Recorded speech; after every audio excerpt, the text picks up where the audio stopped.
चलो आज भणीशुं एक नवो ज टॉपिक अने ए छे थार बिंदु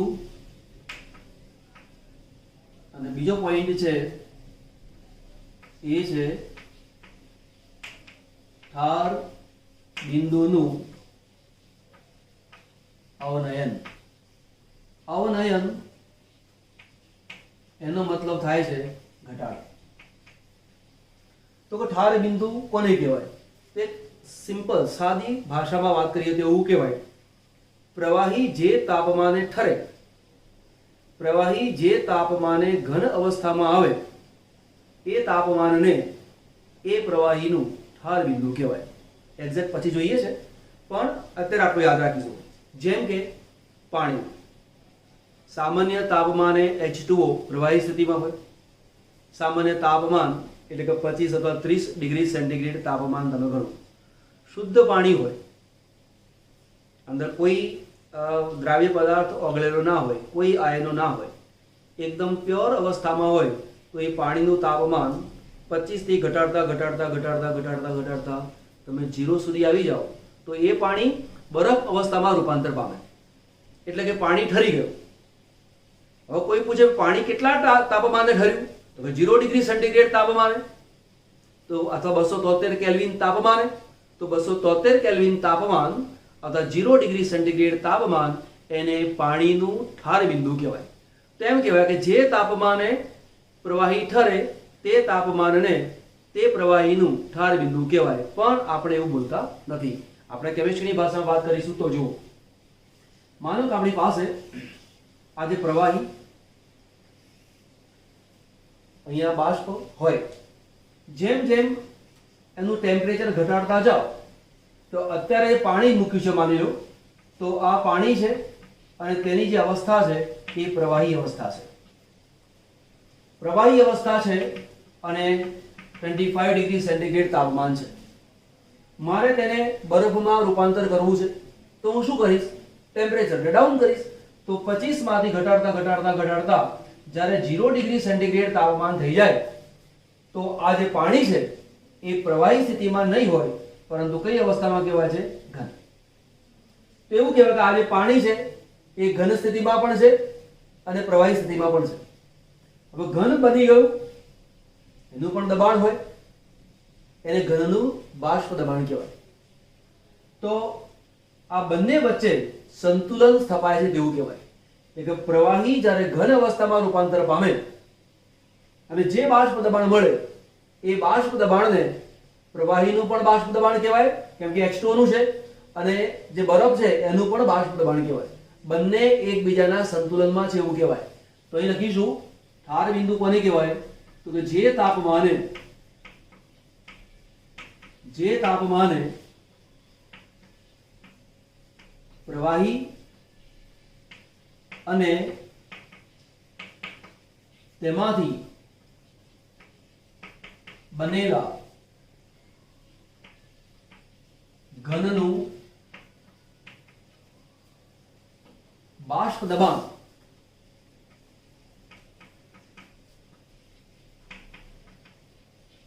એકબીજાના સંતુલનમાં હોય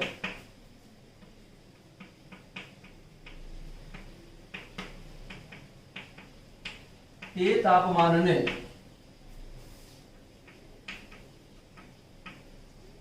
તે પ્રવાહીનું ઠાર બિંદુ કહેવાય। બરાબર। બીજો પોઈન્ટ, જુદા જુદા પ્રવાહીઓના ઠાર બિંદુ કેવા હોય? જુદા જુદા હોય। પાણીનું ઠાર બિંદુ જુદું હોય, આલ્કોહોલનું ઠાર બિંદુ જુદું હોય, ઇથિલિન ગ્લાયકોલનું ઠાર બિંદુ જુદું હોય। બરાબર। તો જેમ પ્રવાહી બદલાઈ જાય તેમ તેમ તેનું ઠાર બિંદુ બદલાઈ જાય છે। હવે આપણે એક કામ કરી લઈએ। માનો કે આપણે એક કામ કરીએ કે આમાં લીધું એ પાણી એટલે શુદ્ધ દ્રાવક, शुद्ध દ્રાવક, આ લઉં છું દ્રાવણ, આ લીધું મેં દ્રાવક. ધારી લો કે મેં 1 કિલોગ્રામ પાણી લીધું, આની અંદર 1 કિલોગ્રામ પાણી વત્તા મેં થોડો ગ્લુકોઝ ઓગાળ્યો. ગ્લુકોઝ કેટલો ઓગાળ્યો એની અત્યારે ચર્ચા કરતો નથી. હવે મારે આને ઘન સ્થિતિમાં રૂપાંતર કરવું છે, એટલે કે આ પાણીને મારે ઘન સ્થિતિમાં લેવું છે. જો પાણી લીધું છે તો, અથવા આ જે પ્રવાહી લીધેલું છે એ પ્રવાહીને મારે ઘન સ્થિતિમાં રૂપાંતર કરવું છે. તાપમાન ઘટાડતા ઘટાડતા અમુક તાપમાન આવી જઈશ. માની લો કે T1 તાપમાને આ પ્રવાહી ઠરી જાય છે, શુદ્ધ પ્રવાહી છે, લખું છું T01. હવે જો મેં પાણી લીધું છે અથવા દ્રાવક લીધું છે, ગ્લુકોઝ લીધું છે એટલે લખું છું પાણી, એટલે આપણને ઉદાહરણમાં ખબર જલ્દી પડે. 1 કિલોગ્રામ પાણી છે, અહીંયા આપણે પાણી માની જ લો એટલે અનુકૂળતા વધુ આવે. 1 કિલોગ્રામ પાણી છે, અહીંયા 1 કિલોગ્રામ પાણી વત્તા ગ્લુકોઝ છે. મેં ઉદાહરણ પાણીનું લીધું છે. જરૂરી નથી કે દરેક વખતે દ્રાવક તરીકે પાણી હોય. દ્રાવકો ઘણા છે, બેન્ઝીન છે, ટોલ્યુઇન છે, આલ્કોહોલ છે, એસિટોન છે, ઇથર છે. તો આવા દ્રાવકો છે. આપણે બીજા દ્રાવકોની વાત નથી કરતા. નોર્મલી પાણી આપણા પરિચયમાં સૌથી વધારે છે, એટલે પાણીના આધારે તમે સમજો તો એ વસ્તુ તમને વધુ સરળતાથી સમજ પડે. ક્લિયર? ઓકે. હવે જુઓ, આ જો પાણીને લીધું છે તો એ 0 ડિગ્રી સેન્ટીગ્રેડ તાપમાને ઠરી જશે. પરંતુ જો મેં તેમાં ગ્લુકોઝ ઓગાળેલો હશે અથવા બીજો કોઈ પણ પદાર્થ અંદર ઓગાળેલો હશે તો 0 ડિગ્રી સેન્ટીગ્રેડ તાપમાને આ પાણી નહીં ઠરે, 0 કરતા નીચું જવું પડે. એટલે જો પાણી હોય તો 0 ડિગ્રી સેન્ટીગ્રેડ તાપમાને ઠરે છે, પણ જો આ દ્રાવણ -1 પોઈન્ટે ઠરે તો આ જે ઘટાડો થયો એ ઘટાડા માટે શબ્દ શું વપરાય છે? અવનયન. તો ઠાર બિંદુનું અવનયન એવું કહેવામાં આવે. બરાબર? તો દ્રાવક કરતા દ્રાવણનું ઠાર બિંદુ હંમેશા નીચું હોય. દ્રાવક કરતા દ્રાવણનું ઠાર બિંદુ નીચું હોય. તો કેમ નીચું હોય? તો સમજો, અગાઉ ભણ્યા હતા આપણે, તમને ખબર છે જ, બોર્ડ ઉપર લખીશ એટલે ખ્યાલ આવી જશે કે પહેલો પોઈન્ટ, દ્રાવક કરતા દ્રાવણનું બાષ્પ દબાણ નીચું હોય છે, માટે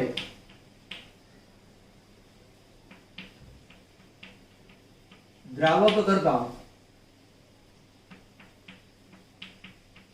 દ્રાવણનું ઠાર બિંદુ નીચું હોય છે. ઠાર બિંદુમાં થતા ઘટાડાને ઠાર બિંદુનું અવનયન કહેવાય. આટલો ભાગ નોંધી લો, પછી આપણે આગળ જઈએ. હવે ટેકનિકલ પોઈન્ટ સમજીએ કે ઠાર બિંદુ નીચું કેમ જાય. તો પહેલા હું અત્યારે શીખવાડું છું એ માત્ર સમજ માટે શીખવાડું છું. એને તમારે મોઢે કરવાનું છે નહીં, એના માટે પરીક્ષા આપવાની નથી હોતી, એની થિયરી પણ મોઢે કરવાની નથી, પરંતુ એ કોન્સેપ્ટ છે. આવું કેમ થાય એનું રીઝન તમને સમજાવું છું કે પ્રવાહી ઠરે એટલે શું. તો દાખલા તરીકે મારી પાસે પાણી છે, પાણીનું ઉદાહરણ લઉં છું. પાણીની જગ્યાએ કોઈ પણ દ્રાવક હોઈ શકે. પ્રવાહીના જે અણુઓ છે, અથવા ઉદાહરણ લીધું પાણીનું, તો અણુઓ થોડા દૂર દૂર છે એવું કહેવાય, અને તેને મારે ઘન સ્થિતિમાં લઈ આવવું છે. ઘન સ્થિતિમાં લઈ આવવું છે એટલે કે આ અણુઓને વધુ નજીક લઈ આવવા છે. તો આ રીતે મારે અણુઓને વધુ નજીક લાવવા છે. તો આ પરિસ્થિતિમાંથી આ પરિસ્થિતિમાં મારે આવવું છે, અને ત્યારે તે પ્રવાહી સ્થિતિમાંથી ઘન સ્થિતિમાં આવે. બરાબર? હવે પ્રવાહીમાંથી ઘન સ્થિતિમાં મારે લાવવું હોય તો કરવું શું પડે? તો પહેલા સમજો, માની લો મારી પાસે એક અણુ અને બીજો અણુ છે અને આ બંને અણુ એકબીજાથી પ્રબળતાથી જોડાયેલા છે. આ બંનેને મારે છૂટા પાડવા છે તો શું કરવું પડે? મારે ઉર્જા આપવી પડે. એટલે હું ઉર્જા આપું તો તેમાંથી આ છૂટા પડે. એટલે આમાંથી આ પરિસ્થિતિમાં જવા માટે ઉર્જા આપવી પડે. ઉદાહરણ તરીકે મારી પાસે બરફ છે, એ બરફને પ્રવાહી સ્થિતિમાં લઈ જવો હોય તો શું કરવું પડે? બરફને ઉષ્મા આપવી પડે. એટલે બરફ ઉષ્માનું શોષણ કરે, ઉષ્માના કારણે અણુઓ છૂટા પડે, અણુઓ છૂટા પડે એટલે આ પરિસ્થિતિમાં આવે. તો ઘનમાંથી પ્રવાહીમાં જવા માટે ઉર્જા આપવી પડે. એના કરતાં ઉલટું, આ પ્રવાહીને આ સ્થિતિમાં લઈ જવું છે તો મારે આમાંથી ઉષ્માને ખેંચી લેવી પડે.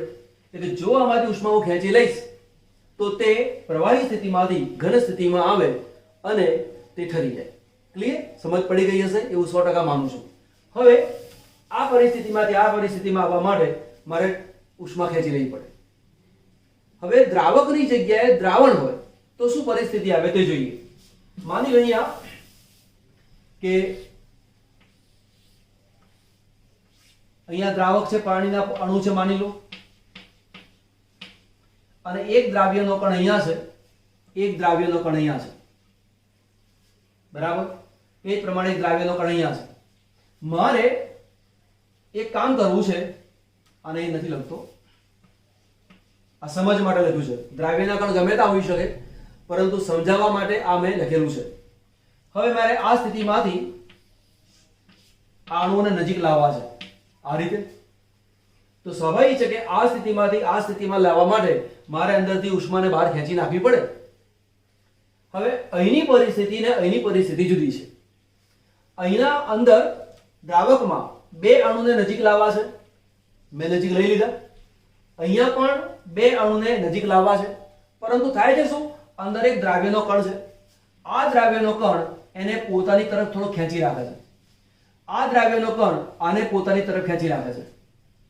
પરિણામે આને જો મારે નજીક લાવવો હશે તો અહીંયા જેટલી ઉષ્મા મારે ખેંચવી પડે એના કરતાં મારે વધારે જોર લગાવવું પડે. કેમ? આ અણુને આણે ખેંચી રાખ્યો, આ અણુને આણે ખેંચી રાખ્યો. એ બંનેના આકર્ષણમાંથી મુક્ત કરવું પડે અને પછી હું નજીક લાવી શકું. એટલે એવું કહેવાય કે આને અણુઓને નજીકમાં લાવવા માટે મારે જેટલી ઉષ્મા ઓછી કરવી પડે એના કરતાં અહીંયા વધારે ઉષ્મા ઓછી કરું તો તે ઘન સ્થિતિમાં આવે. એ સિવાય તે ઘન સ્થિતિમાં આવી શકતો નથી. અને માટે દ્રાવક કરતાં દ્રાવણનું ઠાર બિંદુ હંમેશા નીચું હોય. આપણે ગ્રાફ વડે સમજીએ.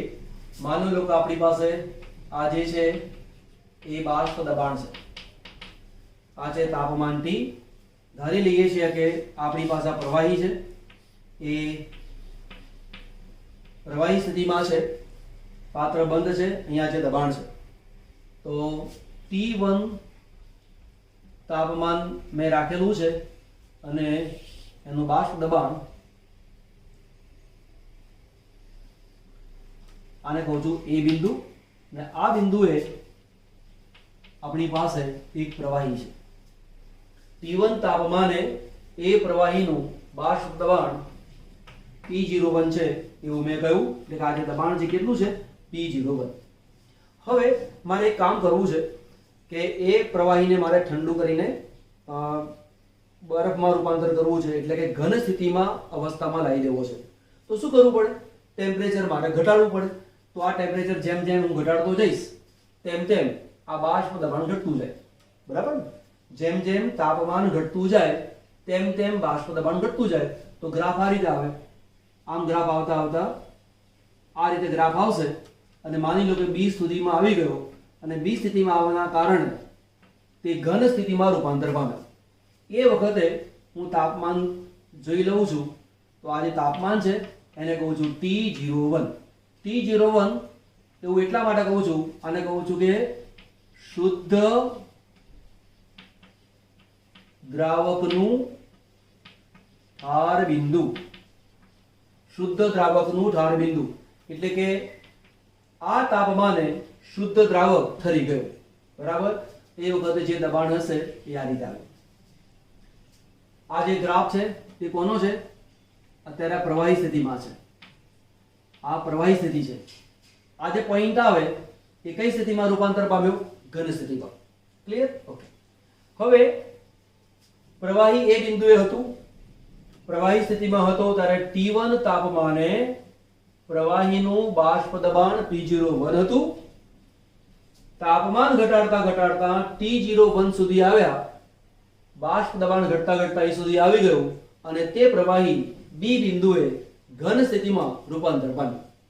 અને જે તાપમાને તે ઘન સ્થિતિમાં રૂપાંતર પામ્યું, એ ઘન સ્થિતિમાં રૂપાંતર પામ્યું એને આપણે તેનું ઠાર બિંદુ કહીશું.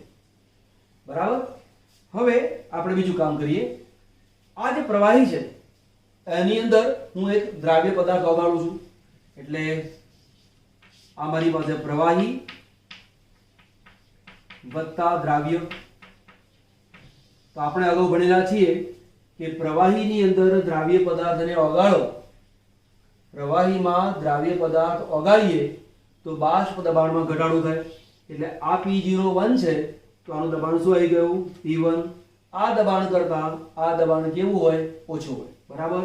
તો આપણે અહીંયા AB એટલે બધું C બિંદુ, આ જે છે એ કોના માટે છે? દ્રાવણ માટે.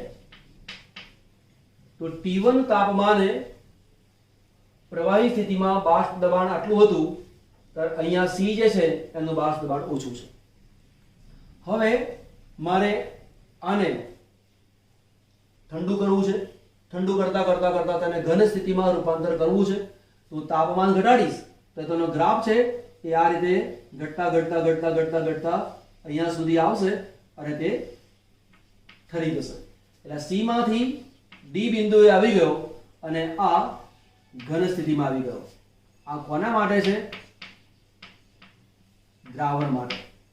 આ દ્રાવક માટેનો પ્રવાહી દ્રાવણ એટલે કે દ્રાવક છે મારી પાસે. આ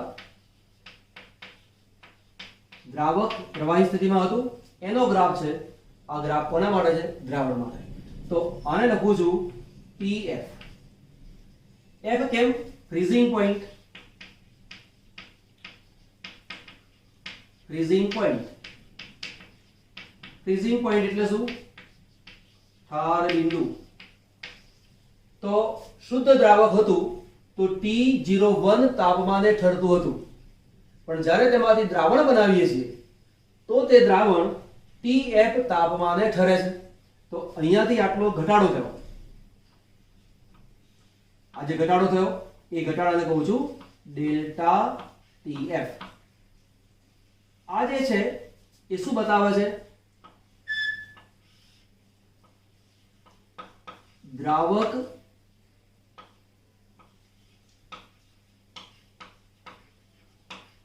ઘન સ્થિતિમાં છે એવું કહેવાય. આટલાથી આટલો ગ્રાફ શું કહેવાય? દ્રાવક ઘન સ્થિતિમાં છે. એટલે કે અંદરનું જે પ્રવાહી છે એ પ્રવાહી ઘન સ્થિતિમાં છે એવું આ ગ્રાફ બતાવે છે. હવે તમે જુઓ, શુદ્ધ દ્રાવક T1 તાપમાને પ્રવાહી સ્થિતિમાં હતું, T01 તાપમાને લાવ્યા તો તે ઠરી ગયું. જ્યારે દ્રાવણ બનાવીએ છીએ તો T1 તાપમાને દ્રાવણનો ગ્રાફ A થી શરૂ ના થાય, C થી શરૂ થાય. કેમ? શુદ્ધ દ્રાવક હોય તો બાષ્પ દબાણ વધારે હોય, દ્રાવણ હોય તો બાષ્પ દબાણ ઘટી જાય. હવે તેનું તાપમાન જેમ જેમ ઘટાડતા ગયા TF તાપમાને આવ્યા તો આ ગ્રાફ ઘટતો ઘટતો ઘટતો ઘટતો આ જગ્યાએ આવી ગયો અને આ જગ્યાએ આવી ગયો અને તે ઘન સ્થિતિમાં રૂપાંતર પામ્યો. અહીંયા ઘન બની ગયું. તો અહીંયા શુદ્ધ પ્રવાહી ઘન સ્થિતિમાં રૂપાંતર પામે છે, અહીંયા દ્રાવણ ઘન સ્થિતિમાં રૂપાંતર પામે છે. તો આ જે ડિફરન્સ છે એ ડિફરન્સને કહીશું ડેલ્ટા TF. તો અહીં નોંધ કરીએ કે ડેલ્ટા TF બરાબર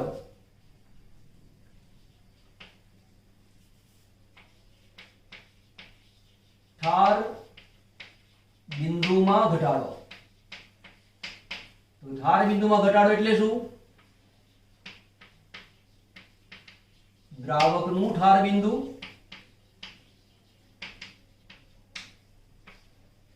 ઓછા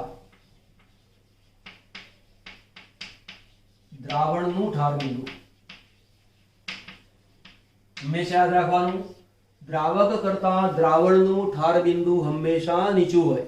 ફરીવાર, દ્રાવક કરતા દ્રાવણનું ઠાર બિંદુ હંમેશા નીચું હોય. આ જે ઘટાડો છે તો આવું કહી શકાય delta TF is equal to T01 minus TF. બરાબર, આવું થયું.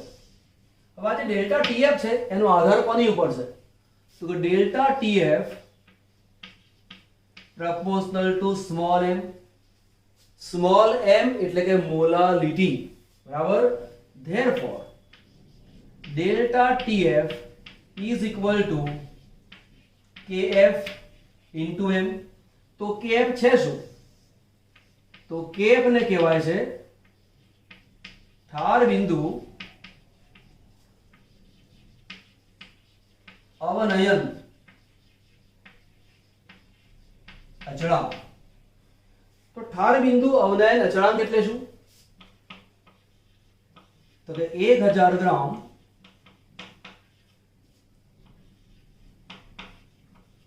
દ્રાવકમાં 1 મોલ દ્રાવ્ય પદાર્થ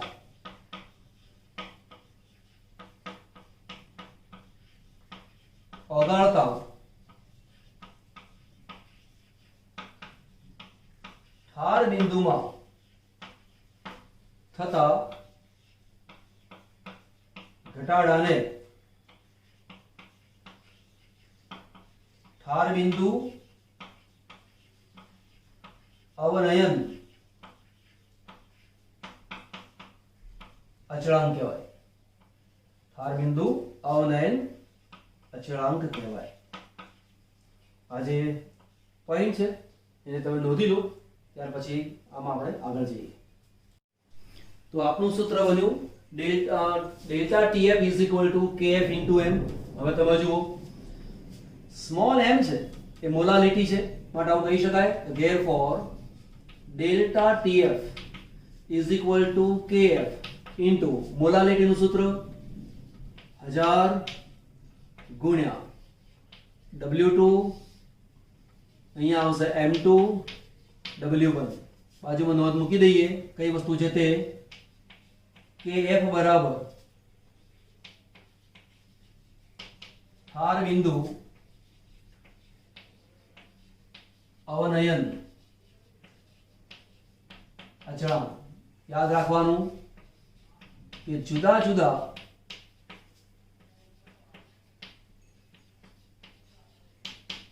પ્રવાહીઓ માટે ઠાર બિંદુ અચળાંક જુદો જુદો. આ માત્ર સમજ છે. બરાબર. W2 બરાબર શું? W2 એટલે કે દ્રાવ્ય પદાર્થનું દળ એકમ છે ગ્રામ. M2 બરાબર દ્રાવ્ય પદાર્થ નું આણ્વીય દળ એકમ છે ગ્રામ પ્રતિ મોલ. W1 બરાબર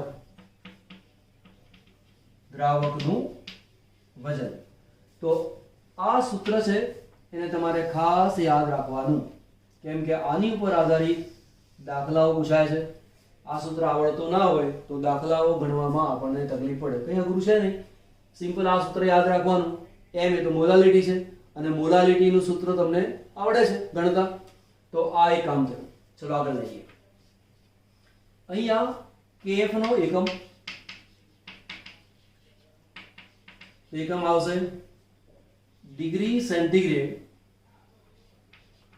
કિલોગ્રામ પ્રતિ મોલ, અથવા એ ના હોય તો આ રીતે કેલ્વિન કિલોગ્રામ મોલ ઇનવર્સ. અહીંયા કે કેપિટલ છે, આ કે સ્મોલ છે. બરાબર, આ કિલોગ્રામ નો કેજી છે. આ એક એકમ આવ્યો. ફરી આગળ લઈએ કે અગાઉ મેં વાત કરી હતી કે KF નું મૂલ્ય 1000 ગ્રામ ને બદલે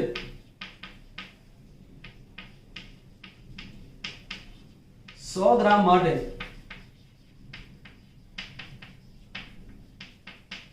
આપેલું હોય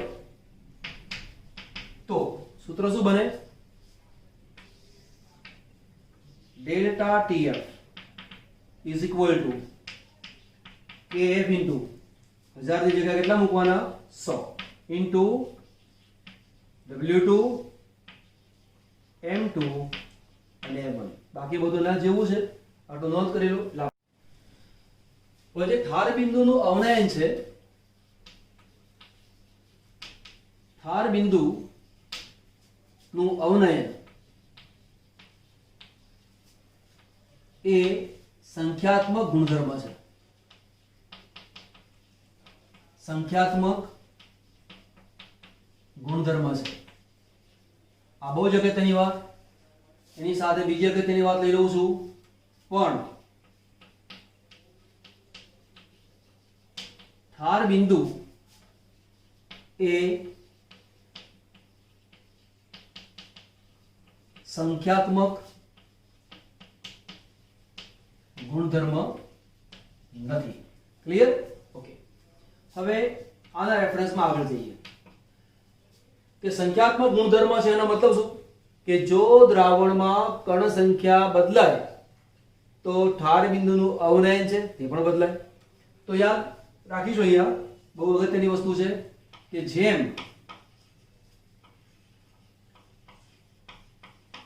દ્રાવણમાં કણ સંખ્યા વધે તેમ ધાર બિંદુમાં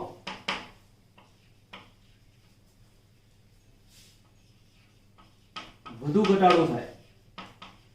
એટલે કે વધુ અવનયન થાય. આપણે એક ઉદાહરણથી કામ કરેલી. માની લો કે આપણી પાસે A છે જેમાં માત્ર પાણી છે, B છે એમાં 0.1 મોલર NaCl છે, અહીંયા પાણી છે પણ 0.1 મોલર ગ્લુકોઝનું દ્રાવણ છે. આમાં કોઈ જ કણ નથી. તો કોઈ કણ નથી તો આ 0 ડિગ્રી સેન્ટીગ્રેડ તાપમાને ઠરી જાય. બરાબર? આ 0.1 મોલર NaCl, પણ આપણને ખબર છે કે NaCl માંથી Na+ અને Cl- એવા આયન છૂટા પડે. એટલે કે જ્યાં 0.1 મોલ હતા એ દ્રાવણમાં 0.1 મોલ પ્રતિ લિટર Na+ બની ગયું અને 0.1 મોલ પ્રતિ લિટર Cl- બની ગયું. તો ટોટલ કણની સંખ્યા કેટલી બની ગઈ? 0.2. જ્યારે અહીંયા ગ્લુકોઝ છે એનું આયનીકરણ ના થાય. ગ્લુકોઝ સહસંયોજક અણુ છે, એટલે કે સહસંયોજક બંધ ધરાવનારો અણુ છે. શુદ્ધ સ્થિતિમાં એક અણુ તરીકે અસ્તિત્વ ધરાવે તો દ્રાવણની અંદર ઓગળેલો હોય તો પણ દ્રાવણની અંદર એક કણ તરીકે જ વર્તે. એટલે 0.1 મોલ હોય તો દ્રાવણમાં 0.1 મોલ જ હોય. હવે આની કણ સંખ્યા કેટલી ગણવાની? 0.1. તો એક સમજ આપું. આ એક નોર્મલ સમજ આપજો. આ કોઈ પ્રેક્ટિકલ વેલ્યુ નથી. તમારે આવું કરવાનું કે શુદ્ધ પાણી છે, શુદ્ધ પાણી, પાણીની જગ્યાએ કોઈ અન્ય દ્રાવક આપેલું હોય તો એ દ્રાવકનો ઉપયોગ કરી લેવાનો. તો કેટલા તાપમાને ઠર્યું? 0 ડિગ્રી સેન્ટીગ્રેડ તાપમાને ઠર્યું. હવે આ પાણી, આ A છે, હવે B છે. કણ સંખ્યા કોનામાં? 0.1. તો આપણે ગ્લુકોઝ લઈએ. ગ્લુકોઝ એમાં 0.1 કણ થયા તો આ ઘટીને માની લો કે -0.1 થાય છે. એવું નથી કે 0 હોય તો -0.1 જ થાય. આપણે એક ઉદાહરણ, પોતાની એક યાદ રાખવાની પદ્ધતિ માટે વિચારવાનું. જો 0.1 હોય તો 1 એકમ ઘટાડવાનું. અહીંયા 0.1 એકમ મેં ઘટાડ્યું. અહીંયા કણ કેટલા છે? 2 એકમ. તો જો NaCl મારી પાસે છે અને આ 0.1 છે પણ total 0.1 Na plus 0.1 Cl minus, એટલે કુલ કણ કેટલા થયા? એટલે કુલ કણ બરાબર 0.2, તો અહીંયા ઘટાડીને કેટલું થશે? 0.2. આવું લખી નાખો. એટલે આ 0 તાપમાને ઠરે છે એમ માનો, આ -0.1 ડિગ્રી સેન્ટીગ્રેડ તાપમાને ઠરે છે એવું માનો, આ હજી નીચે જાય છે આટલા ડિગ્રી સેન્ટીગ્રેડ તાપમાને ઠરે છે તેવું માનો. આ કોઈ પ્રેક્ટિકલ વેલ્યુ નથી, પણ દાખલાનો જવાબ આપવા માટે, પ્રશ્નનો જવાબ આપવા માટે આપણે પોતાની રીતે એડજસ્ટમેન્ટ કરી લેવાનું. તો સૌથી વધારે અવનયન કોનું થયું? આના કરતા અહીંયા વધારે અવનયન થયું. બરાબર. હવે તમને પૂછે કે કોનું અવનયન સૌથી વધારે, તો 0.1 મોલર NaCl નું. પડી ખબર? કોનું અવનયન સૌથી વધારે, તો 0.1 મોલર NaCl નું. પછી તમને પૂછે કોનું ઠાર બિંદુ સૌથી નીચું, તો કાનું સૌથી નીચું. તમને એમ પૂછે કે કોનું ઠાર બિંદુ સૌથી ઊંચું, તો અહીંયા. બરાબર. તો વિચારવાનું શું? જેમ કણ સંખ્યા વધે, જેમ કણ સંખ્યા વધે તેમ અવનયન વધે. અહીંયા આટલું અવનયન છે, અહીંયા આટલું અવનયન છે, એટલે કે વધારે ઘટાડો થાય. જેમ દ્રાવણમાં કણની સંખ્યા વધે તેમ ઠાર બિંદુમાં વધારે ઘટાડો થાય, વધારે અવનયન થાય. બરાબર. આટલો પોઈન્ટ ખાલી નોંધ કરી લો, પછી આપણે જુદા જુદા ઉદાહરણથી શીખવીએ એટલે ફટાફટ આપણને આવડી જાય. ઓકે. તો જો જુદા જુદા પદાર્થો આપેલા છે. 0.1 molar urea, 0.1 molar K3FeCN6, 0.1 molar KCl, 0.1 molar aluminium sulphate, 0.1 molar BaNO3 twice. તમને પૂછ્યું છે ઠાર બિંદુનો ક્રમ જણાવો. આપણે ABCDE આપેલા છે. આવો કોઈ પણ પ્રશ્ન પૂછેલો હોય તો સૌથી પહેલા કામ શું કરવાનું? કણ સંખ્યાને ગણી લેવાની. બરાબર. કણ સંખ્યા ગણતા મેં તમને શીખવાડેલું છે, આવડે છે.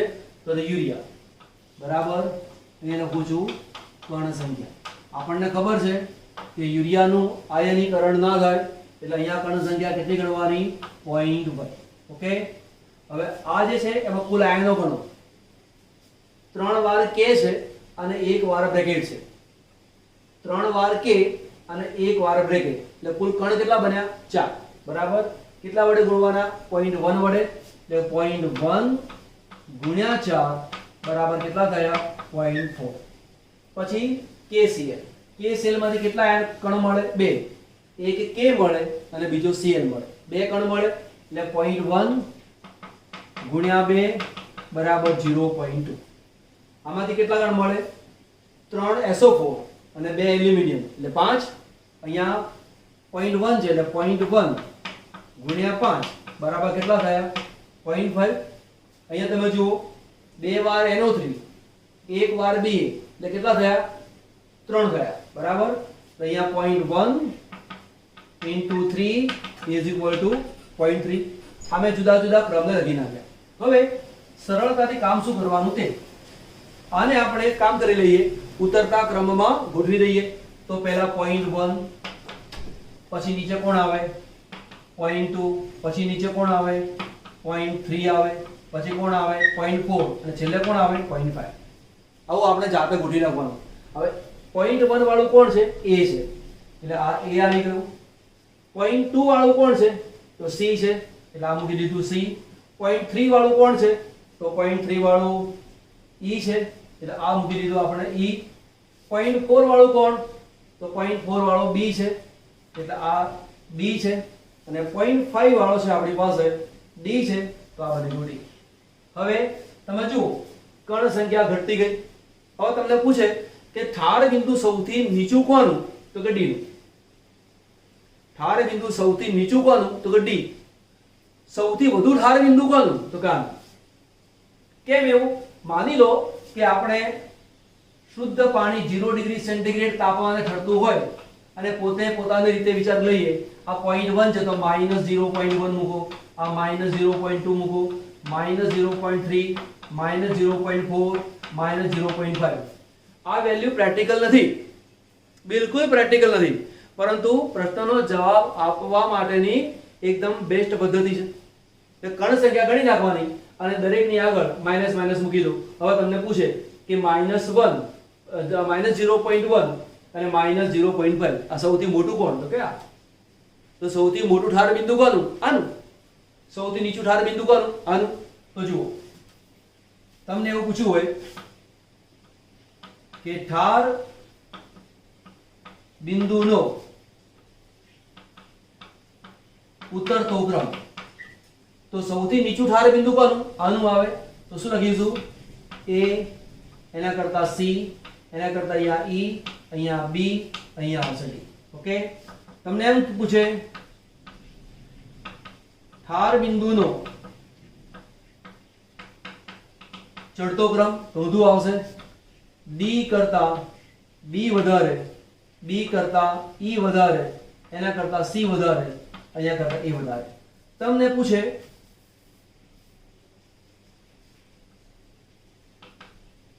કયા દ્રાવણમાં ઠાર બિંદુ અવનયન સૌથી વધુ? તો ક્યાં આવે? ડી માં. તો જવાબ શું છે? ડી માં.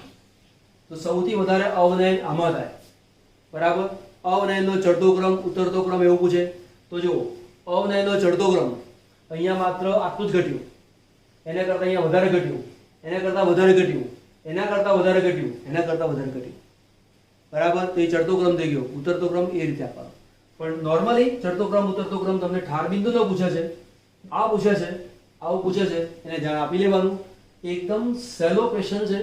આવો પ્રશ્ન કાં તો ઉત્કલન બિંદુ ઉન્નયન માટે પૂછાય, કાં તો ઠાર બિંદુ અવનયન માટે પૂછાય, કાં તો બાષ્પ દબાણ માટે પૂછાય. પણ વસ્તુ આની યાદ આવે, આ પદાર્થો બદલાયા કરે.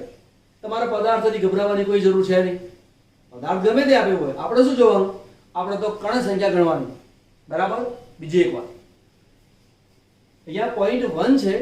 દર વખતે .1 આપેલા હોય તેવું માનવાની જરૂર નથી. બરાબર. આપણે લખી દો એવું એક ઉદાહરણ આપું તમને.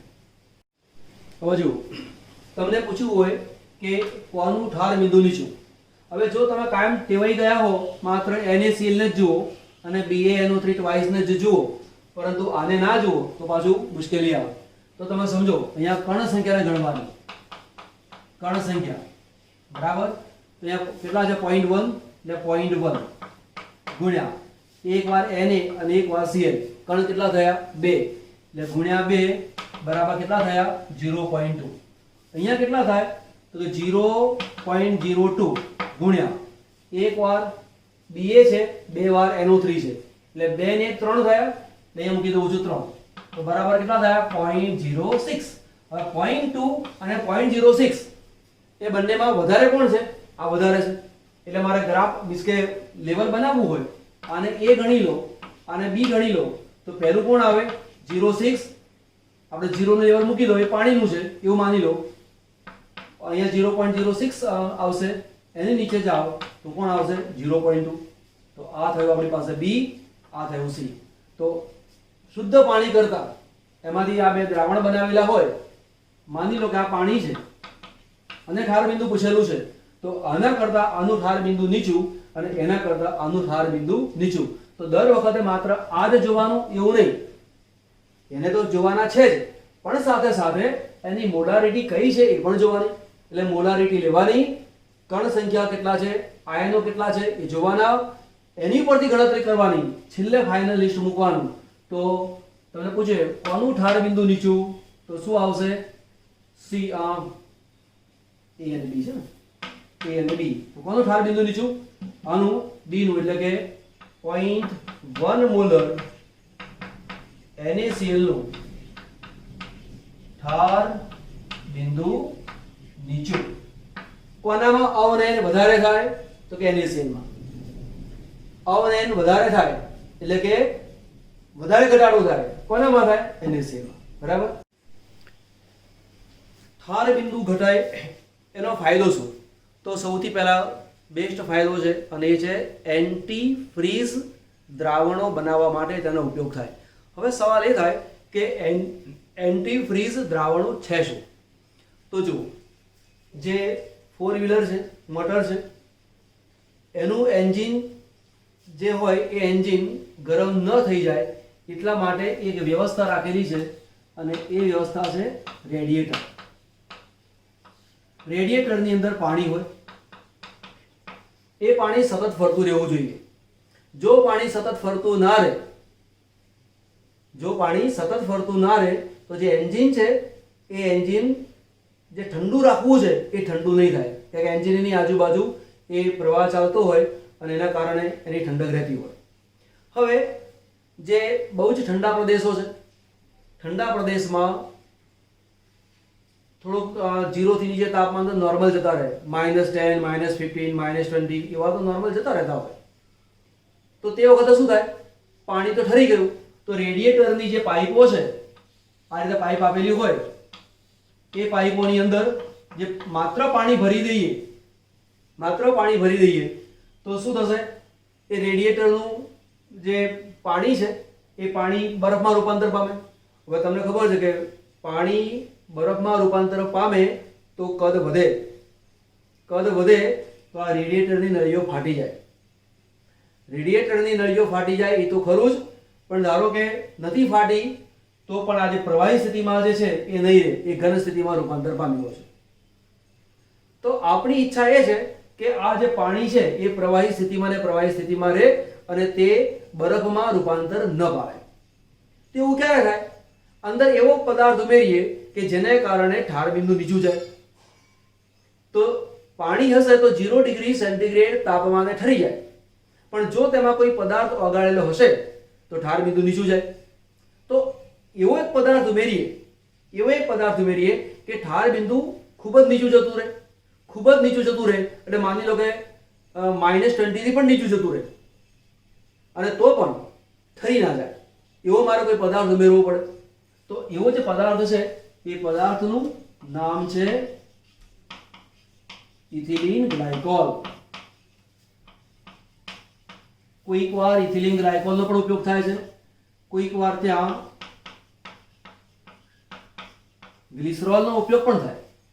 તો આવો જો પદાર્થ ઉમેરેલો હશે એટલે પાણીની અંદર પ્લસ ઇથિલિન ગ્લાયકોલ ઉમેરો તો પાણી 0 ડિગ્રી સેન્ટીગ્રેડ તાપમાને જે ઠરતું હતું એ નહીં ઠરે, છેક નીચા તાપમાને. હવે કયા તાપમાને ઠરે, તો કેટલા પ્રમાણમાં ઇથિલિન ગ્લાયકોલ ઉમેરેલો છે તેની ઉપર આધારિત છે. ઇથિલિન ગ્લાયકોલ ઉમેરો, દ્રાવ્ય પદાર્થ ઉમેરો એટલે ઠાર બિંદુમાં ઘટાડો થાય, પરંતુ પાણી અને ઇથિલિન ગ્લાયકોલ એનું યોગ્ય પ્રમાણ સાચવવામાં આવે એ પ્રમાણને કારણે ઠાર બિંદુ નીચું જઈ શકે. બરાબર, એટલે જુદા જુદા પદાર્થો ઉમેરી શકાય છે. બીજો લાભ શું થાય, માનો કે આ રસ્તો છે અને ઠંડા પ્રદેશોની અંદર આ રસ્તા ઉપર બરફ જામી ગયો, વાહનો જઈ શકતા નથી, બરફ ખસેડવો છે. તો બરફ ખસેડવા માટેની બીજી એક પદ્ધતિ છે, મશીનો વડે તો ખસેડે, પરંતુ તે ઉપરાંત બીજું એક કામ કરવામાં આવે છે, એ છે NaCl અને CaCl2 જેવા પદાર્થોને નાખવામાં આવે. તો કે કેમ, તો અહીં જે બરફ જામેલો છે એ તો શુદ્ધ પાણીનો છે, એમાં તો માત્ર પાણી જ છે જે ઘન સ્થિતિમાં રૂપાંતર પામ્યું છે, જે નોર્મલ ટેમ્પરેચર છે. માની લો કે અત્યારે -2 ડિગ્રી સેન્ટીગ્રેડ તાપમાન છે અને પાણી પેલા બરફમાં રૂપાંતર પામી ગયું છે, બરફ સ્થિતિમાં અહીંયા બધી અવસ્થા આવી ગઈ છે. હવે એની ઉપર હું NaCl ઉમેરી દઉં, નાખું NaCl છંટકાવ કરું, તો આનું જે ઠાર બિંદુ છે એકદમ નીચું જતું રહે. હવે એટલું તાપમાન હોય નહીં, માની લો કે વાતાવરણનું તાપમાન -2 ડિગ્રી સેન્ટીગ્રેડ છે અને NaCl ઉમેરવાના કારણે આનું ઠાર બિંદુ માની લો કે -15 ડિગ્રી સેન્ટીગ્રેડ જતું રહ્યું.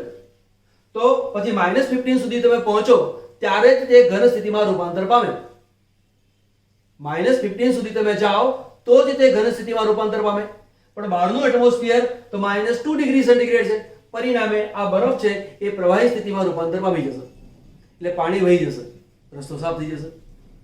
કેલ્શિયમ ક્લોરાઇડ બહુ નીચું ટેમ્પરેચર લઈ જાય કે NaCl ના કારણે લગભગ -20 સુધી તાપમાન નીચે લઈ શકાય, 20 ડિગ્રી સેન્ટીગ્રેડ, અને CaCl2 હોય તો લગભગ -50 થી પણ નીચું તાપમાન લઈ જઈ શકાય છે. આઈસ્ક્રીમ બનાવવા માટે આનો ઉપયોગ કરવામાં આવે. કેવી રીતે, દાખલા તરીકે તમે જુઓ કે અહીંયા એક દૂધ અને મટીરિયલ, દૂધ છે, ખાંડ છે, આઈસ્ક્રીમનું મટીરિયલ છે, એ બધું મૂકી વચ્ચે એક સળી મૂકી દીધી અને બંધ કરી દીધું. હવે આને મારે બરફમાં રૂપાંતર કરવો છે તો આપણે શું કરીશું? ફ્રીઝરમાં મૂકી દઈએ છીએ. પણ જો એવું કરવામાં આવે કે અહીંયા બરફના ટુકડા મૂકી દો અને અંદર ઉમેરી દો NaCl. અત્યારે એવી કુલ્ફી આવતી નથી, પરંતુ પહેલાના સમયમાં, બહુ વર્ષો પહેલા, બજારમાં હાથ લારીની અંદર કુલ્ફીઓ વેચવા માટે આવતી હતી. તેમાં આવું હોય, લોખંડની એક પાઇપ હોય, એમાં આવું આઈસ્ક્રીમનું મટીરિયલ મૂકેલું હોય, અંદર એક સળી ખોસેલી હોય, અહીંયા બરફ હોય અને બરફની અંદર મીઠું ઉમેરેલું હોય. એ મીઠું ઉમેરવાના કારણે આ જે છે એનું જે ફ્રીઝિંગ પોઈન્ટ છે એ બહુ નીચું જાય, આનું ટેમ્પરેચર નીચું જશે, ઠંડક બહુ ઉત્પન્ન થાય અને આ જે ભાગ છે એ ઘન સ્થિતિમાં રૂપાંતર પામે, તો આઈસ્ક્રીમની બનાવટમાં તે કામ લાગે. ઇથિલિન ગ્લાયકોલ રેડિએટરમાં ઉમેર્યો તો થાર બિંદુ નીચું ગયું, એ રીતે ફાયદો થાય. બીજો એક ફાયદો શું થાય તે કે આપણે એવું ભણ્યા હતા કે શુદ્ધ દ્રાવક કરતાં દ્રાવણનું ઉત્કલન બિંદુ વધારે હોય. શુદ્ધ દ્રાવક કરતાં દ્રાવણનું ઉત્કલન બિંદુ વધારે હોય. હવે રેડિએટરમાં જે પાણી તમે લીધેલું છે એ પાણીમાં જો તમે ઇથિલિન ગ્લાયકોલ ઉમેરો તો એ જે પાણી છે એનું ઉત્કલન બિંદુ ઘણું ઊંચું જાય. એટલે 100 ડિગ્રી સેન્ટીગ્રેડ તાપમાને પાણી ઉકળતું હોય તો એ 100 ડિગ્રી સેન્ટીગ્રેડ તાપમાને ના ઉકળે. શક્ય છે 105, 108, 110, 115, 120 એટલા તાપમાન સુધી ના ઉકળે એવું બને. ફાયદો શું? ફાયદો એ છે કે જે એન્જિન આપેલું છે એની આજુબાજુ પાણીની નળીઓ રાખેલી હોય, જેના કારણે એન્જિન ઠંડુ રહે. હવે જો આ પાણી જે છે એ એન્જિનની ગરમીના કારણે આ પાણી ઉકળવા માંડે તો નળીઓ ફાટી જાય, પણ પાણી ના ઉકળે એટલા માટે પેલો ઇથિલિન ગ્લાયકોલ કામ લાગી જાય. ઇથિલિન ગ્લાયકોલ ઉમેરેલો હશે તો તે પાણી 100 ડિગ્રી સેન્ટીગ્રેડ તાપમાને ઉકળશે નહીં. એટલે એન્જિનને કારણે માની લો કે ટેમ્પરેચર 100 ની જગ્યાએ 102, 103, 104 એવું થઈ ગયું તો પણ આ રેડિએટર છે એની નળીઓ ફાટશે નહીં. તો આ એક્સ્ટ્રા નોલેજની વાત કરી. વિડીયો ગમ્યો હોય તો લાઈક કરજો. બરાબર? આજનો ટોપિક અહીંયા આટલું પૂરું કરીએ છીએ. ક્લિયર? ઓકે.